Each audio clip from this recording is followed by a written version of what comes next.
walk out. Let me just give you one of those, okay? One of those.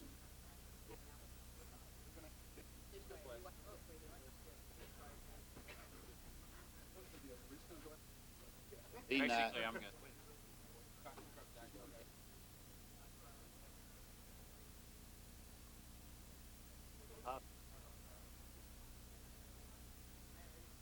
Yeah, we're going to have to sign the. Can I do it on?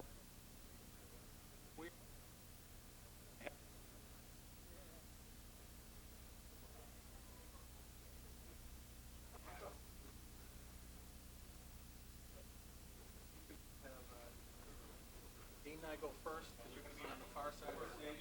I think I've been in this school. You have. You spoke here. Yep. This is where I spoke. That's right. And you're going to be in the middle, Mr. President, and Senator Pryor will be on the end. Hey, Mr. President. Welcome back. It's so good to have you back. We need you back.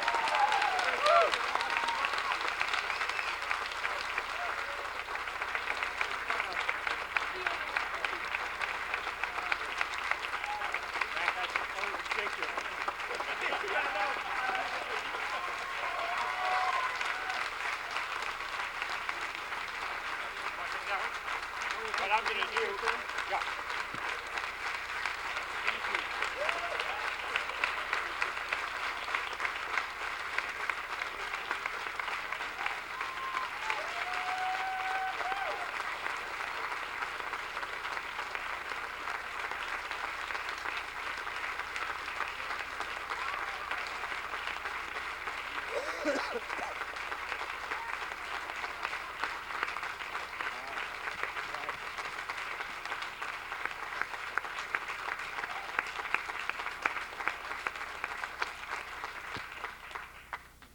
I'm not going to introduce President Clinton again.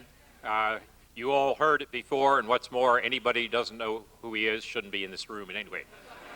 But he has agreed to answer questions, and in the usual Kennedy School style, we're going to have mics here, and also on the two balconies. Let me remind you that there's only one speech this afternoon. You already heard it on the big screen here. So questions are brief, they're to the point, and they end with a question mark, and they come one per customer. Okay? Those are the ground rules. Let's start with this mic here.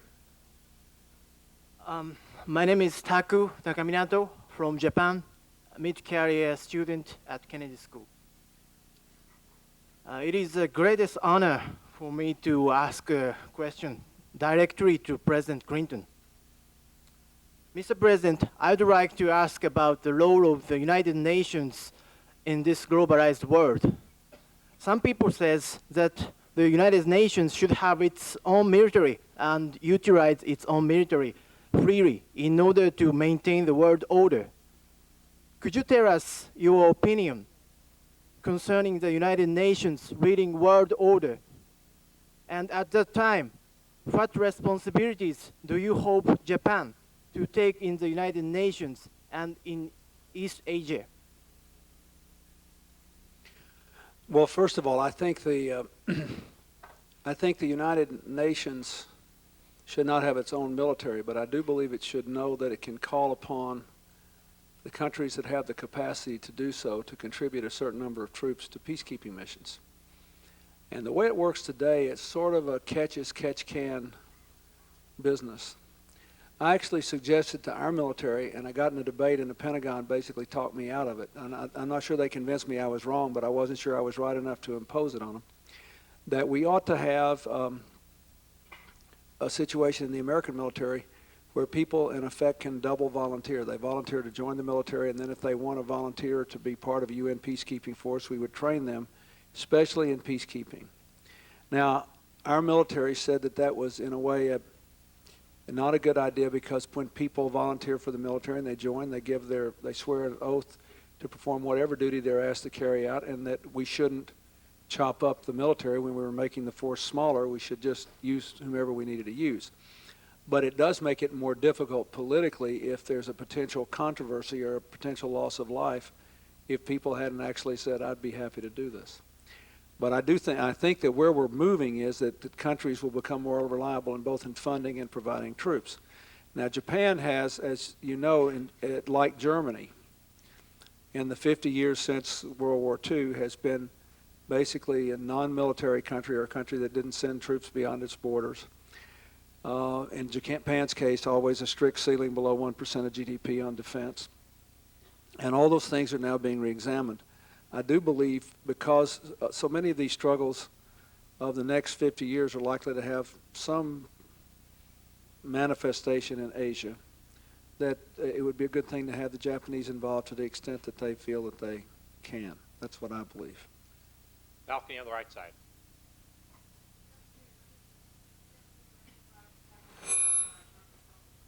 As you know, 2/3 of the Armenian people were exterminated by the Ottoman Turks in 1915. And I was very, very encouraged and proud to hear of the thought process that guided your administration to act during the Mexican monetary crisis. I'm wondering what guided your administration when it chose to oppose official recognition of the Armenian genocide? Just the thought that it would do more harm than good. No other reason. Nobody denies that the Turks slaughtered huge numbers of Armenians. That maybe some Turks deny it, but very few.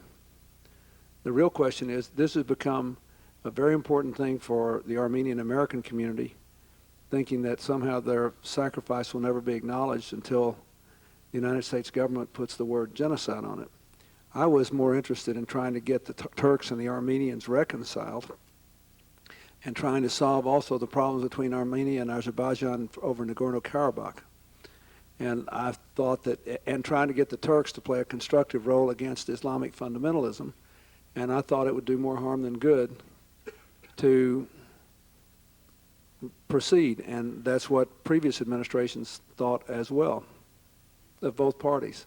But I don't think, no one in there who knows anything about history would deny that when Ataturk imposed his rule on Turkey, the good news is it was a secular government. The bad news is that they practiced ethnic cleansing of all kinds, the worst of manifestation of which was what happened to the Armenians. Good afternoon, President Clinton. My name is Phyllis Filoni. I'm a sophomore at the college.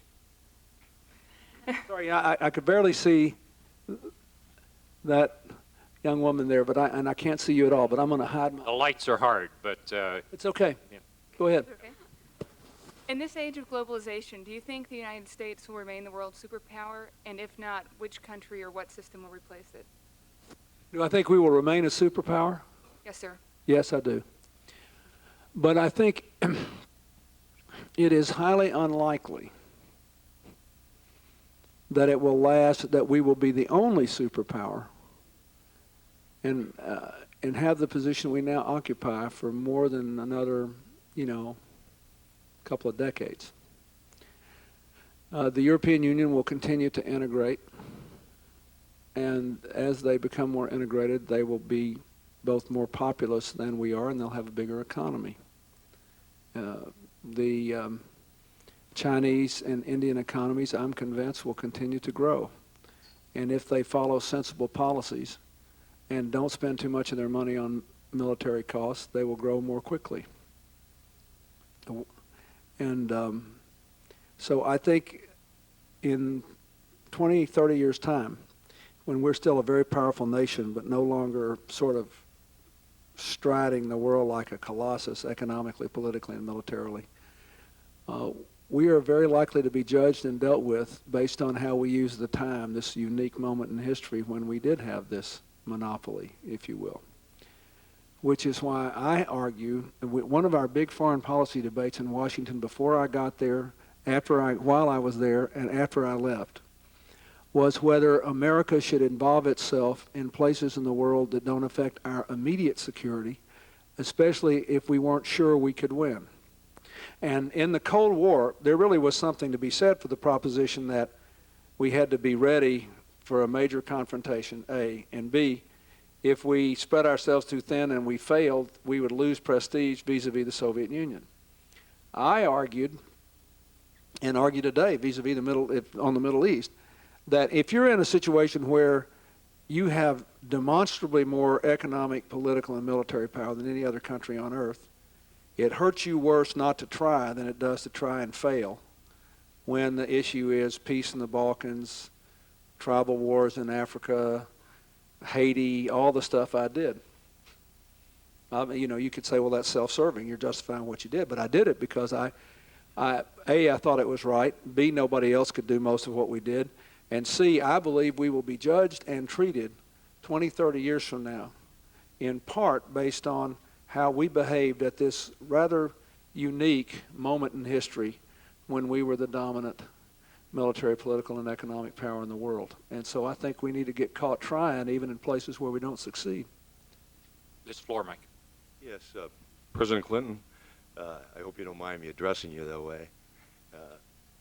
Other people are likely to mind it more than me, I think. President Clinton, if you were actually not here right now, but actually addressing a college in Kandahar, public college in Kandahar, what would you say to allow the hearts and minds of those young kids, those 15, 18, 20, 22-year-old kids over there, to make them believe that we as a country, we as a people actually care about them as individuals and about their faith? Well, first of all, I would tell them what I said when I addressed the Jordanian parliament. You know, that the United States respects Islam and cherishes its wisdom. It is our fastest growing religion. There are people in the United States who find their future and keep their faith, something that a lot of these young people don't believe is possible. That's the first thing I would say. Secondly, I would tell them that I wasn't here to say that my country was perfect or that there were not excesses in Western society, but that we had come a long way by being an open society, being subject to debate, having freedom of speech, having self-government, and holding out a universal standard of human rights, which kept us all moving without regard to party or philosophy in the right direction historically. And the third thing I try to do is what I said in my remarks over today. I try to fill in the blanks for them.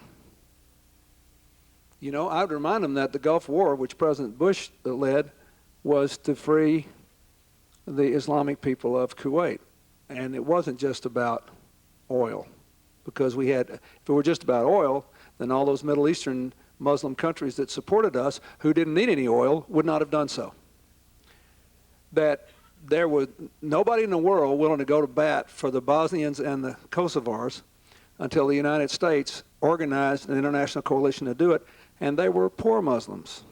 And almost nobody in the Middle East knows that we did that. I mean the rank and file people. I would tell them what the deal was that we advocated, not just at Camp David, but last December and January for peace in the Middle East.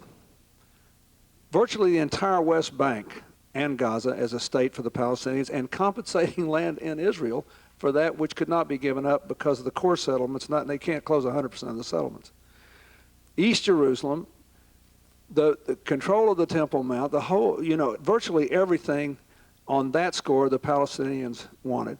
And that not only did we advocate it, we got the Israelis to accept it. But they don't know that. They don't know that. They're out there bad-mouthing the current American government as if none of us ever tried to do anything. And the previous Republican administration started the Madrid talks, which led to the Oslo Agreement. I mean, so I would tell them this, that there's a 25-year history here where America has tried to get a better deal for the Palestinians and has only been able to have any influence because we were Israel's friend. So if they want a just future for the Palestinians, living with Israel, we'll help them. Now, if they want Israel to go away, we're not for that. But America can help them in a way really that no one else can. I would tell them that. I would tell them how many Muslims died at the World Trade Center. There is no sanction under the Quran and Sharia law for the deliberate killing of Muslims. And they knew a lot about what they were doing, and they had to know when they murdered thousands of people, a lot of them were going to be Muslims. I would tell that. I would tell them what I said before, you know. Bin Laden goes around crowing like a rooster about the 18 American soldiers that were killed in Somalia shortly after I took office. They got killed not because there was some American nation-building mission going on. Even I think the press has forgotten that. The United Nations asked us, I remember when Colin Powell came and asked me about this, asked us to go arrest General Aidid because he murdered 22 Pakistani Muslim peacekeepers. They don't know that. So we have done a lousy job of getting our story out. I talked to one of my friends in the Arab world the other day who's very strongly supporting what we did, and he said, you know, I let you down. I asked you and asked you and asked you to do something for the Bosnians, and then we did it, and we never thought that we had to make sure everybody in Saudi Arabia, everybody in Pakistan, everybody throughout the Muslim world actually knew you had done it. Not me personally, but America. So that's what I would do. And then I would try to engage I would ask them to join a debate with me. I would invite them to tell us what aspects of America's materialistic culture they disagree with, but then ask them whether that's nearly as bad as what the Taliban did to people. You know, I mean, we know who's right in this debate, and you can measure it by how many veils came off and how many people shaved. Because they all had the option to keep their beards and keep their veils, right? You wear those burqas around all you want now. So I just think we have not, and I include myself in this, I did not think enough when I was president about the public diplomacy aspect of this in the Muslim world. I didn't think enough about how much I needed to make sure that people in Kandahar, or people all through Pakistan, or just in the streets in Egypt, that they needed to know these things. And I think I think we all are going to have to do a much better job of that, even if we all have to go on Al Jazeera and run the risk of being misinterpreted. We just got to suck it up and go on.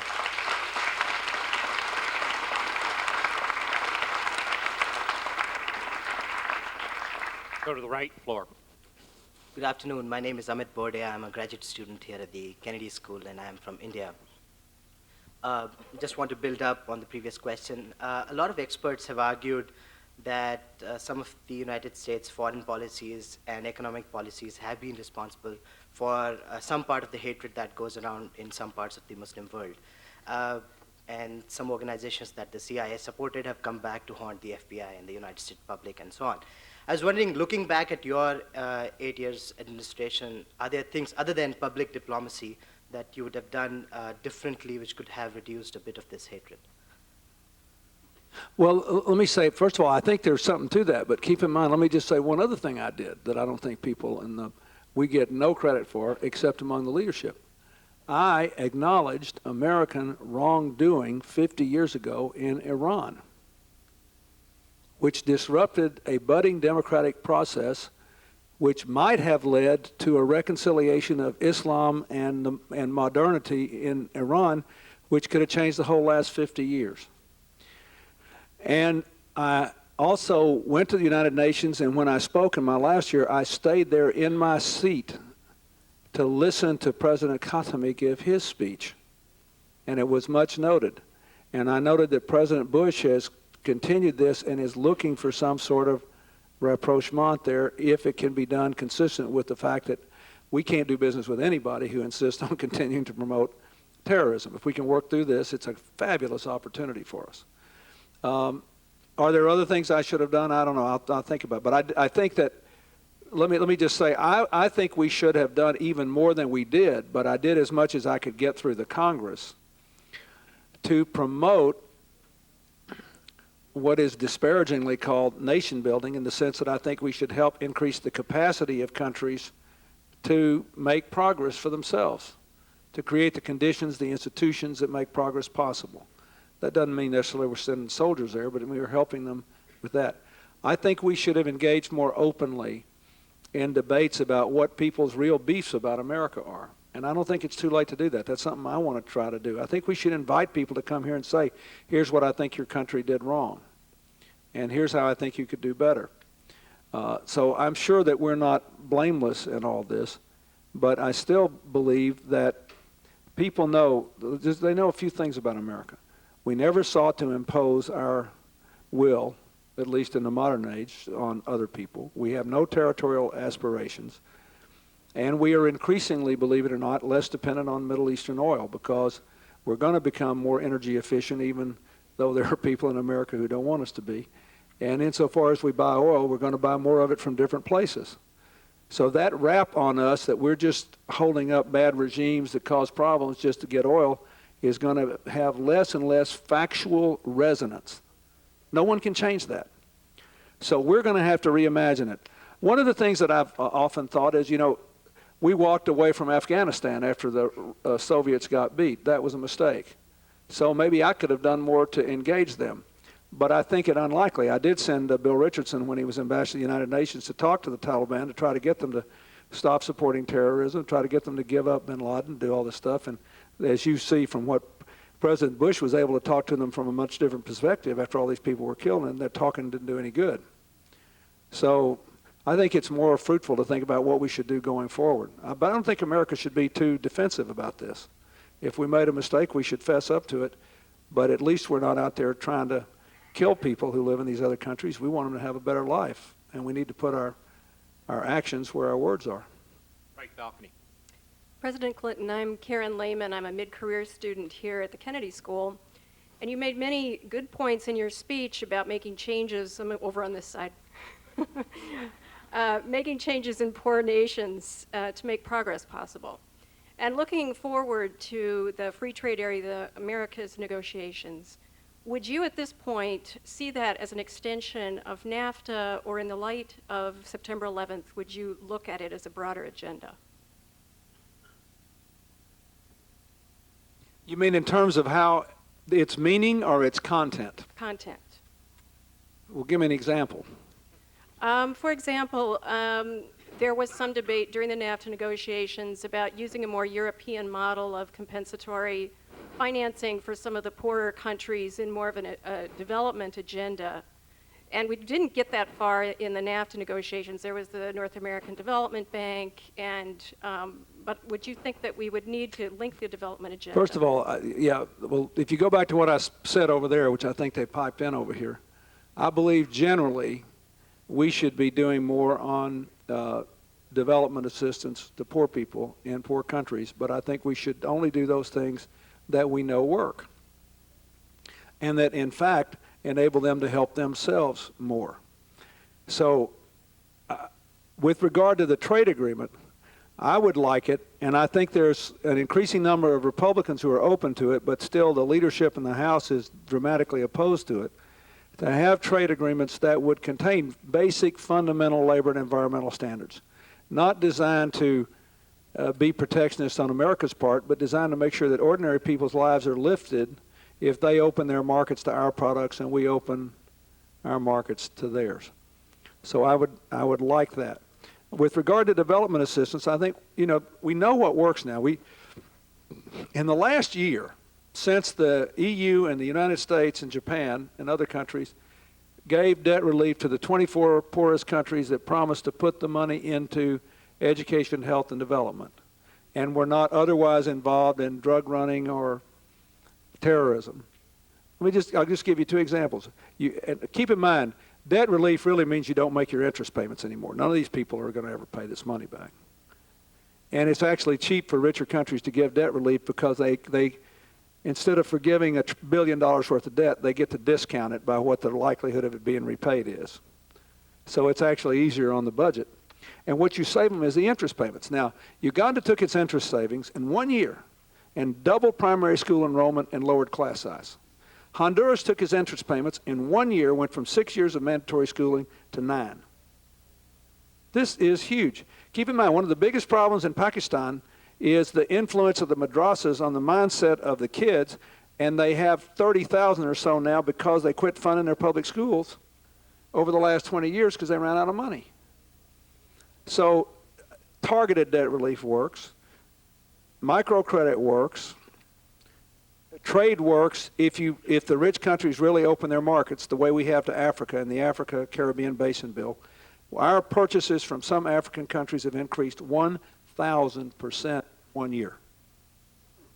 In 1 year. That works. and it's had no adverse impact on the American economy. And the other thing that I mentioned, and I didn't get to talk, these things keep playing out. You need to let the football team work on your microphones here. The other thing that I mentioned, and I don't want to take a lot of time on it, but I think this guy, Hernando de Soto from Peru, is really onto something in talking about, and it gives an opportunity, by the way, this could unify all political factions in America, I think, behind putting substantial money into this. I saw the map he did of Cairo. He did a map of Cairo that showed how many people lived in their own residences but were not in a legal system. That is, they didn't have an address, they didn't have provable title that they could take into a court in Egypt and have protected by a judge in a hurry without bankrupting themselves with a lawyer, without taking 5 years, so they could take it to a bank, borrow money, and grow their own fortunes and grow the economy. They have all these businesses that it takes, in some of these developing countries, it literally takes 500 days of work to legalize a bakery, because there are hundreds upon hundreds upon hundreds of contacts with government that has to be brought in, that would not because somebody deliberately did this, but because people never understood how to make rules, and so they never had to get rid of any old rules. So you're leaving with 150 years of bureaucracy here, and so they just never do it. They just bribe the local guy instead. But most people prefer to have a legal business. So the first thing that De Soto did in Peru and now tries to do in other countries, first you legalize the businesses and get them in. They pay taxes, but it's cheaper than paying bribes. And then they can actually borrow money on their businesses because they got a legal asset. And then you go through and you work out an address system and a property system and a property rights system, and people can borrow money on their homes. Think about it. We'll never give $5 trillion in foreign investment and foreign aid in the next 2 or 3 years. That's what poor people are worth. But they might as well not be worth it because they can't borrow any money. In the first 3 years after De Soto did this in Peru, before the politics went bad a few years ago and the country went downhill, they had over 10% growth 3 years in a row when they started moving this stuff into the legal system. This is a huge deal. We ought to finance this. We shouldn't wait for this poor guy to go around the world. I mean, we gave him some money when I was president, but not enough. We shouldn't wait for this guy to go around the world and just beg all these poor governments to scrounge it up. They've been to Russia. He's been to Russia. He's working in Egypt. He's working all over the world. So that's what I think we ought to do. And it's cheaper than going to war. Afghanistan, what's that war costing us now? $1 billion a month? $1 billion a month, that's what they say.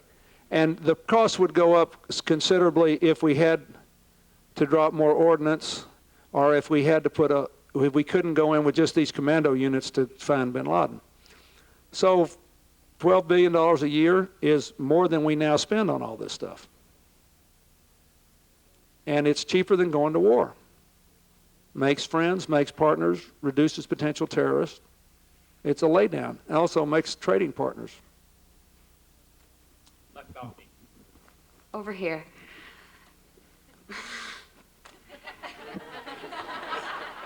Good afternoon, Mr. President. My name's Andrea Stefanescu. I'm a sophomore at the college. Repeatedly, you've emphasized the need to get our side of the story out in Muslim countries. I'm wondering how practically you propose the current administration attempt to do that. Well, first of all, they did what we did in, Bosnia and Kosovo. We dropped a lot of leaflets, but there you're trying to drop it on the people that you're acting on. So in the arena in which you're acting, the message will be evident by whether you win or lose. That is, the Afghans that are happy about being free don't care what we did in Bosnia and Kosovo because we've changed their lives.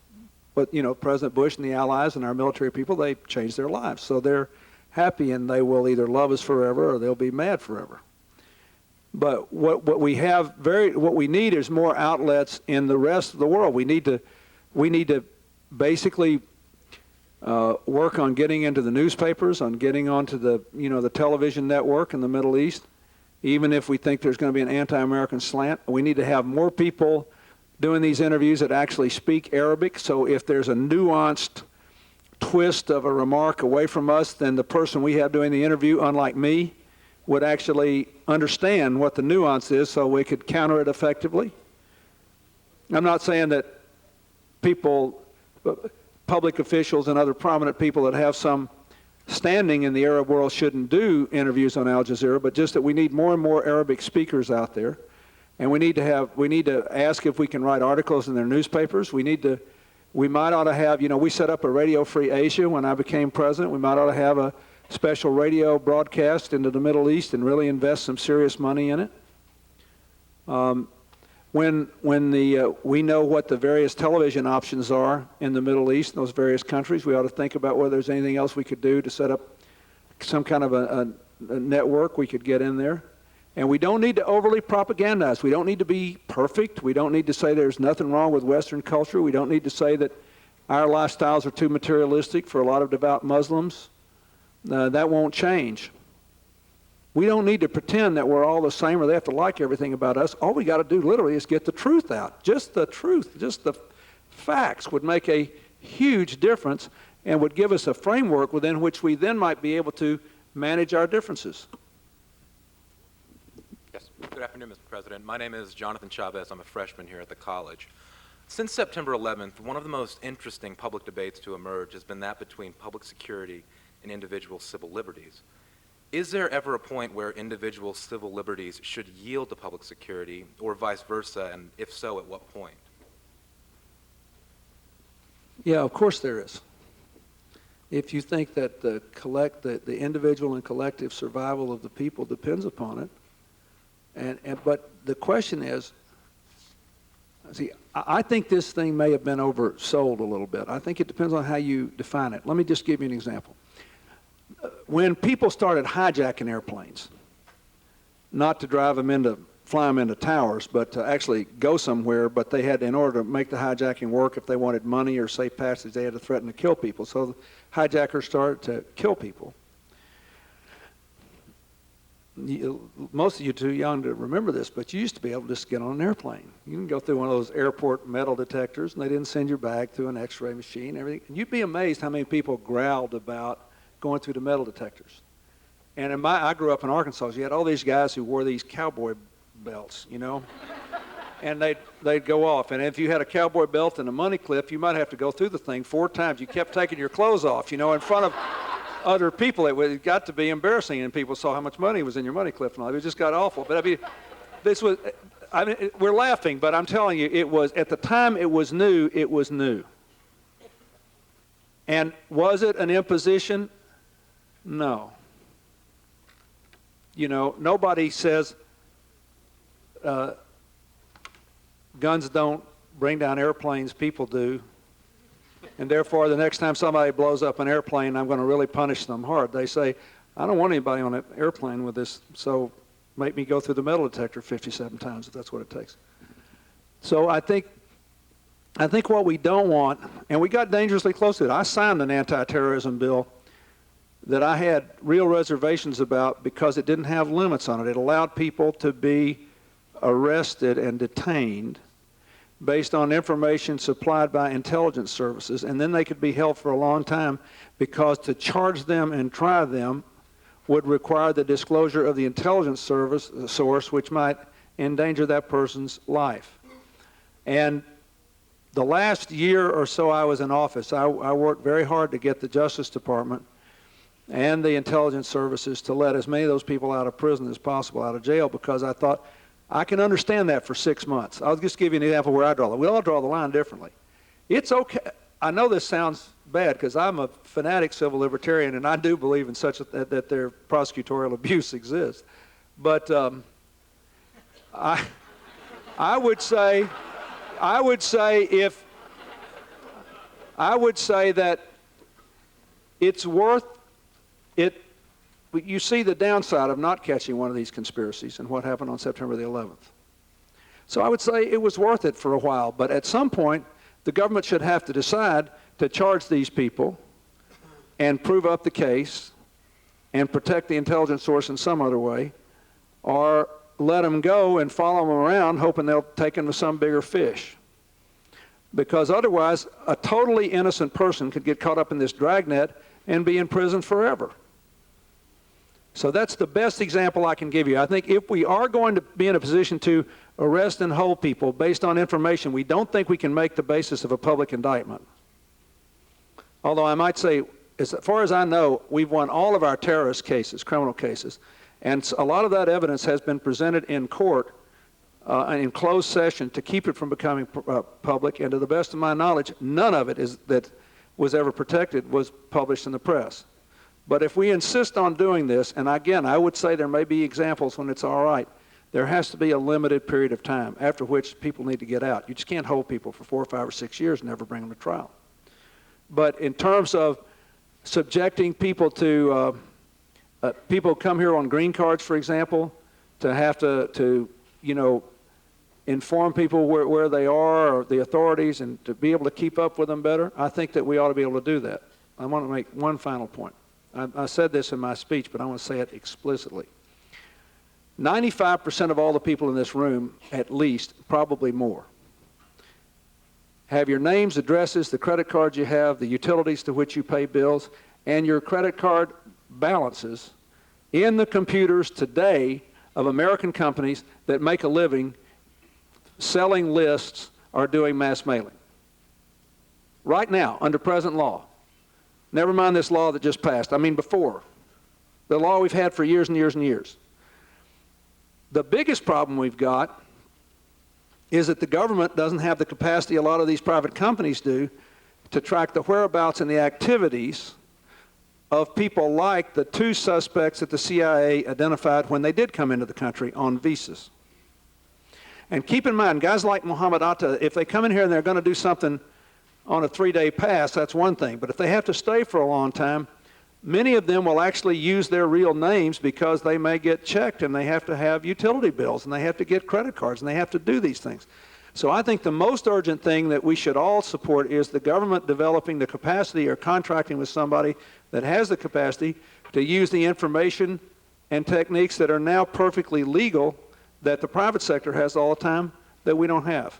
That would make you safer, I think, in the short run than anything else that could be done. But yeah, I think we have to face the fact when people can come in here and blow up 5,000 people, we may all have to have more restraints to protect people, but we shouldn't give up the right of people to defend themselves. We shouldn't give up the constitutional right to remain silent. We shouldn't allow people to be detained indefinitely. That's what I think. Right. Yeah. Good afternoon. You guys ask these questions and don't have short answers. Good afternoon, Mr. Clinton. In November of 1999... Identify yourself. Yeah, I'm a student here at the Kennedy School. Where are you from? I'm from Greece, I'm going to say that. Good for you. Exactly 2 years ago, in November of 1999, you must remember that, you visited my home country, Greece. During your stay there, you publicly acknowledged that it was a mistake on behalf of the United States to support the military dictatorship, which suppressed the Greek people for more than 7 years in the late 60s and early 70s. But still, the United States provides support to several regimes that do not share the American values of freedom and equality, based only on the rationale that the enemy of my enemy is my friend. The most recent example is the support for the Saudi Arabia regime, which clearly doesn't embrace any sort of democratic values or principles, yet it remains, for the time being at least, one of the most loyal allies of the United States in the region. Based on the above, don't you think that it's time for the United States to reevaluate its foreign policy and place freedom and human rights as its first priority, by refusing to support anymore regimes that do not share the universal notions of freedom and justice? Well, first of all, I do think, as I said earlier, that we should do more to promote democracy and human rights in the Middle East and throughout the world. It does not follow from that that the world would be a better place, or the Saudi people would be better off, if we basically threatened to stop dealing with the Saudi Arabians and buying their oil if they didn't become a Western-style democracy tomorrow. The House of Saud became the ruling family in Saudi Arabia after making an alliance with the Wahhabis, who were a very traditional Sunni Muslim sect. who had very conservative views about the way society should be organized and run. And they have, admittedly, it's been easier for them because they got a ton of money, but they have also provided some advances to their people that other people in the region don't have. And there are other governments that are more secular that are, I think you could argue, considerably more repressive. So what do I think we should do? I think that our policy ought to be, we favor transition to democracy everywhere. We favor the observation of basic human rights. And we can't let our interest in oil or anything else control that. But I think it's a practical matter. Mr. bin Laden's #1 objective is to depose the House of Saud. That's even more important to him than destroying the state of Israel. And if you ask me whether I would rather have, by Western standards, an imperfect House of Saud with its 50-year alliance with the United States, or a very ascetic, non-money wasting, fanatic fundamentalist regime under bin Laden, I would choose the former. And I think its potential to change is greater. I think the Saudis are like every other country in the Middle East. They're going to have to make some changes in the years ahead and come to grips with the challenges of modernity. You know, the Muslim world, particularly in the Middle East, has had a particularly difficult time in doing this. And I don't think that we do them, our Saudi friends, any favors by pretending that this is not a challenge and that changes won't have to come. But I also think that countries have a lot of interest, and there are a lot worse countries in the world than Saudi Arabia in terms of how people are actually treated. So I think we should push the whole region toward democracy. We should be steadfast in our support of human rights, but we also have to be clear-eyed about what the alternatives are. Mr. President, we've... Also, let me say, I've worked very hard to try, and one of the places where I made no progress at all, and it broke my heart, was to try to resolve the impasse between Greece and Turkey over Cyprus. If we could do that, which is one of the reasons I argued that the EU ought to take Turkey in to increase influence to resolve Cyprus, I saw in the Balkans that if Greece and Turkey could become partners again on a daily basis the way they are in NATO crises, that whole part of the world would have a much brighter future. And so that's one of my big regrets, is that I didn't solve Cyprus, because I really tried. And I tried on terms that obviously I think the Greeks would have found quite positive. Mr. President, this audience would keep you here all evening. And, but I'm going to say, you're going to have the last question for the other floor mic, and then we have to promise you on to your next appointment, unless you want to just... I'll stay a little while longer. All right, Go okay. ahead. Go ahead.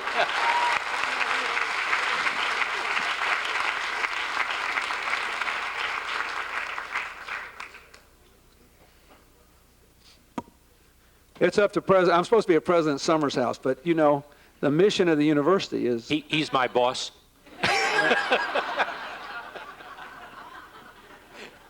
Go ahead, ma'am. Yes, thank you for joining us tonight. My name is Layla El-Haddad. I'm a Palestinian student here at the Kennedy School. I'm actually on the Clinton Scholarship Program that was established as a result of the Y Accords. I don't know if you're familiar with that, but it's an honor to finally meet the person whose scholarship, was named after. Thank you. I'm glad you're here.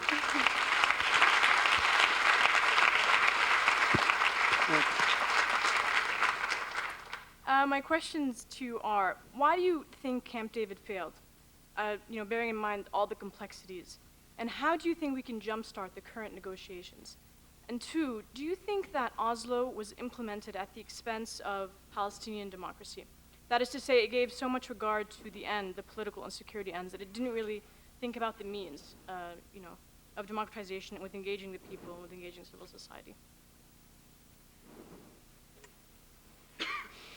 Let me answer the last question first.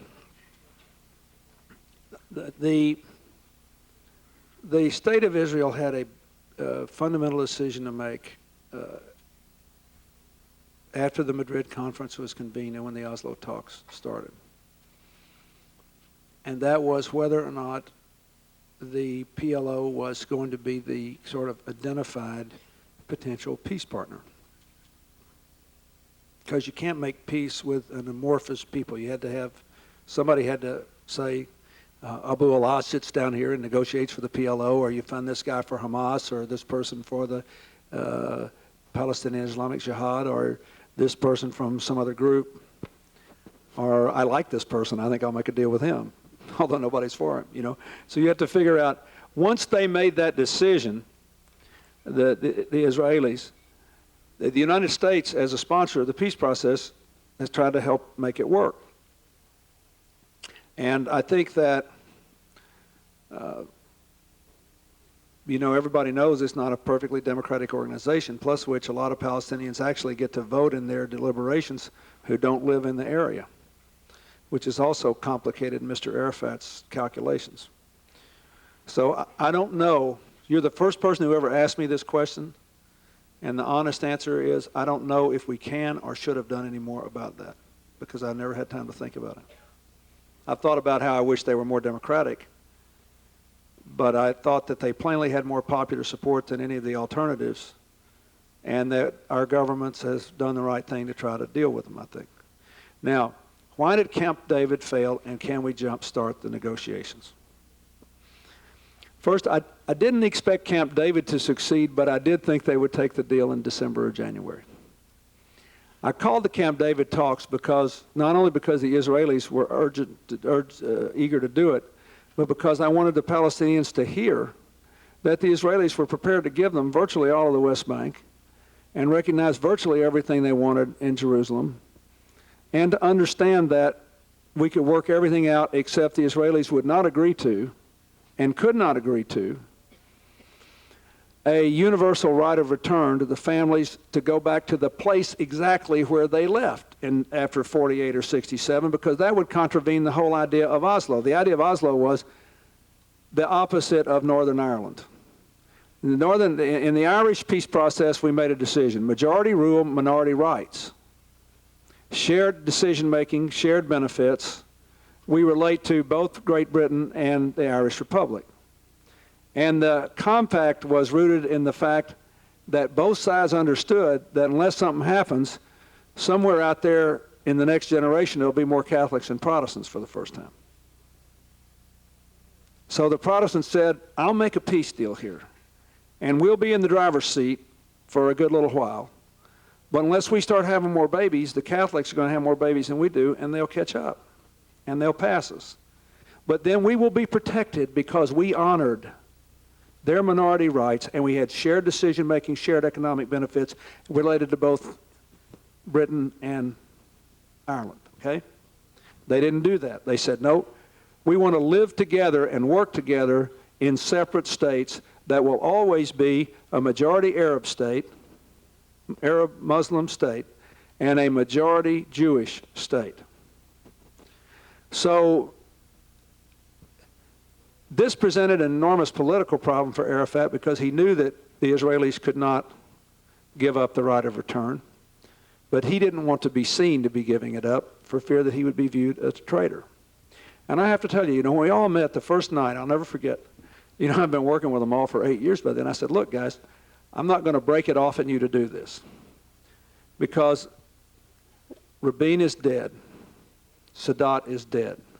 If you make this deal, they will try to kill you. People on both sides will try to kill you both. I'll try to keep you alive. But that's a better deal for me than it is for you, because they're not going to try to kill me. But I said, what I want you to consider is this. If you do not do this, a lot more people will die, and they will all be younger than you are. Since that day, 55% of the Palestinians who have died are under 18. And almost all the Israelis who have died are under 25. So, anyway, to get back to what we found at Camp David was that the deal was possible. We understood when we left Camp David why they couldn't agree on, at that moment, on right of return, on the exact language on the West Bank, on the exact language on Jerusalem, and shared security operations. But we knew what we were doing. By December and January, we proposed, the United States did, a detailed piece which I outlined in a public speech largely, but not all, which basically met almost all the Palestinian demands, but not on the right of return. And the PLO said no. Maybe they thought it wouldn't work if I weren't there. Maybe they thought it wouldn't work because Barak was going to get beat. I'm not sure he would have been defeated if they had taken the deal. And I'm quite sure we could have passed it in a referendum in Israel. Keep in mind, we had to pass it in a referendum in Israel. So I basically think, you know, there were I'm sure that I made mistakes, Barak made mistakes, Arafat made mistakes, I'm sure that, but you know, people are human. But the fundamental deal, I think, was a good one and should have been taken. Now, where do we go from now? I think we can jumpstart the talks if there is a commitment to the Mitchell principles that's real. And if the United States has a high-profile involvement, which I think Secretary Powell wants to provide, that will do one of two things. We'll either say, okay, we're going to do the Mitchell principles and stop the violence, and then we're going to do Y River 2. Then let me remind you what happened. Rabin gets killed. Peres gets to be prime minister. He gets beat. Netanyahu's prime minister. The Likud government doesn't agree with everything the Labor government wanted to do, so they're more conservative. But they don't want to kill the peace process. So Netanyahu and Sharon and the others, they come. We stay at Y River for 9 days. Nobody sleeps. And finally, just to get out of the place, they agree. That's not quite true. They agree with, and King Hussein was there dying, begging them to do it. They agreed to say, okay, we're too far apart to get here, but we can't stay here. If we try to stay here, we're going to go here. It's going to go to hell. So we will make a compromise agreement right here. And that bought us 3 years, the Y River Accord. And I always brag on Netanyahu for doing that. He did that at some cost to himself, and Sharon went along with it. And they gave over more land, and we made progress, and it made, okay. So here we're here. We're still supposed to be here, and we're way off the time schedule. The Palestinians are way behind where they should have been now. So they have two options. We either have to say, okay, is there a Y River 2? That is, can we close the gap some more? For example, Sharon gives them more land than he ever thought he would and says, establish a state whenever you want, and you don't have to give up the idea that the conflict is over, and we'll keep negotiating. Or he could say, I commit to you to a phased process. This much more land, you create a state when you want, and here's the date certain by which we will resolve all these other issues. But if he did that, it would, I think, almost certainly have to be beyond the next Israeli election, because even if the Likud government were willing to make all these concessions, which they have never been willing to make before, even if they were willing to, they would probably want it ratified by the voters before they did it. Now, that's my best guess. But I think the United States, this is one of those areas where I think, given what's going on in Afghanistan and Pakistan and the Muslim world, we need to get caught trying here. It's okay if we don't get it exactly the way we want. People need to see us out there trying to get a just resolution. It also is very good for the Israelis because it reminds people that we are trying to create a Palestinian state that coexists with Israel, not one that supplants it. So the Israelis should support it, even if the government of Mr. Sharon doesn't agree with everything that we're for. And I will say one other thing to all of you who are sympathetic with the Palestinian cause. I wanted to see that flag raised before I left office. But I told them all, I said, the only reason the United States can help you get a state is that the Israelis know that many of us would personally die to keep them from being washed into the sea. And that gives us a credibility that the Europeans, who are also sympathetic with the Palestinians, do not yet have.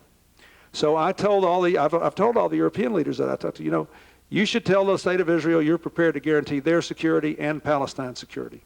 And that's the final thing I want to say. I think in the end, even though the Israelis have always been very jealous and want to be able to defend themselves, this goes back to the very first question I was asked about the UN and the Army and all that.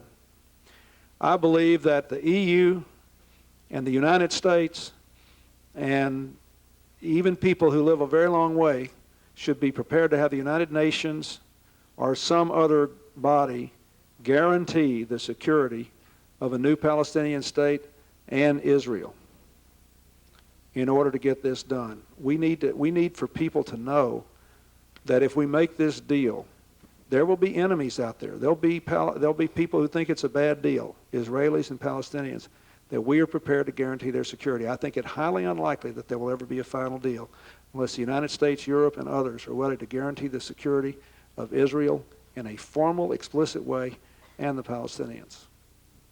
That's what I think. I may be wrong, but that's what I think.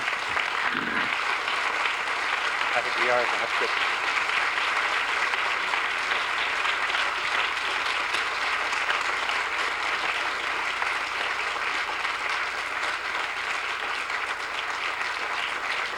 Mr. President, that was I think a wonderful note to end on, a true insight into history and into what you saw and a perspective on it, and I think a great fitting end.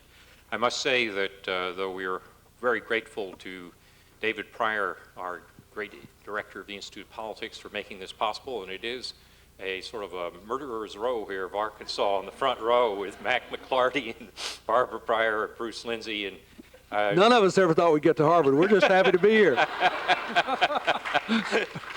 But what you've demonstrated tonight is that you'll be welcome back at any time, and we're deeply grateful for your spending this time with us. So thank you very much. Thank you very much. Thank you.